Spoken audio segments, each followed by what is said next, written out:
बस थोड़े संक्षेप में बता दीजिए क्या मसला रहा और किस वजह से ये क्या कारण रहा।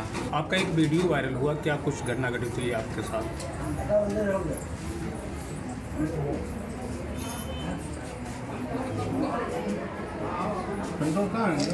मम्मी मेरा कुछ नहीं, मम्मी का अकाउंट हो गया था पहले, लगभग 30 जनवरी को उनका अकाउंट पहले किसी ने लोन लिया होगा अकाउंट पे, पता नहीं किसने लिया, ना बिना हम लोग परमिशन के, ना कैसे लिया गया कुछ नहीं पता। उसके बाद उस अकाउंट को बैंक वालों ने कहा, ये बात बैंक वालों ने कही कि आपके पास ऑप्शन है कि आप ये अकाउंट बंद करवा दीजिए, तो उनसे एप्लीकेशन लिखवाई और बंद करवा दिया। बाद में हम लोग को पता चला कि इसे बंद करने से थोड़ी दिक्कत है, तो हम गए पूछने, तो बैंक वाले इस चीज़ पर राजी नहीं हो रहे कि हमने कहा कि नहीं ऐसा हो नहीं सकता, हमने नहीं कहा हमने कहा, जबकि उनने ये बात कही।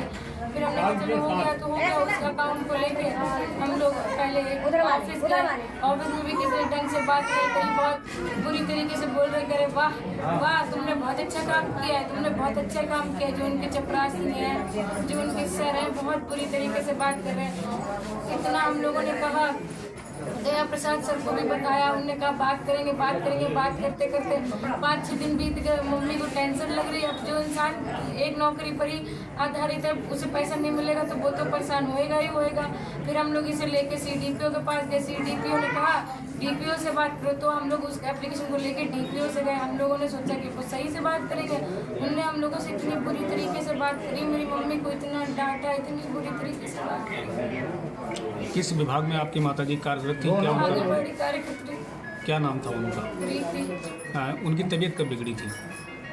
पहले तो हम लोग जब वहाँ पे गए तो उन्हें बहुत बुरी तरीके से कहा कि तुम क्या करने आई हो यहाँ पे, तुम क्या करने आई हो, तुम बहुत मतलब बेकार हो, तुम्हारे पास, तुम बहुत चालू हो, तुम्हारे पास बुद्धि नहीं है, बेवकूफ़ हो, हम लोगों को बेवकूफ़ बनाती रहती हो, अपने आप काम करके आ जाती हो और हम लोगों से कहती हो कि सर ये कर दीजिए वो कर दीजिए, बेवकूफ़ बनाती रहती हो बहुत बुरी तरीके से। चलो हटो हटो यहाँ से हटो, हमारे पास साल भर के लिए मत आना सैलरी करवाएं, तुम्हारा अकाउंट कौन जुड़वाने जाएगा, बताइए कौन जुड़वाने जाएगा। ऐसे कह के मेरी मम्मी को बहुत डांटा कि हमारे पास दोबारा दिखाई मत देना, और बाहर भेज दिया। मेरी मम्मी आधे घंटे तक की रोई, हम भी रोते रहे। हमने कहा कोई बात नहीं मम्मी, सब सही हो जाएगा, सब सही हो जाएगा।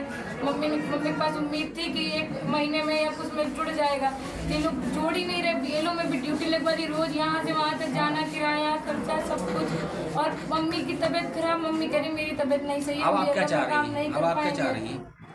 हम क्या चाह रहे हैं, हम बस इतना ही चाह रहे हैं कि किसी को इतना परेशान ना करो कि उसकी जान चली जाए बस। अभी कोई FIR कराई आपने? नहीं, चलो ठीक है। DPO से हमें बहुत शिकायत, ऐसी डिप्रेशन में रहने लगी। उन्हें पता नहीं वो बात क्या लग गई कि उनके वो टेंशन घुस गई, तो तब से मम्मी गिरती चली है। आखिरी बार मुलाकात कब हुई थी DPO से? लगभग 1 महीने से ऊपर हो चुका है, एक या 2 महीने से ऊपर हो चुका है। आपकी माताजी का उपचार कहाँ चल रहा था?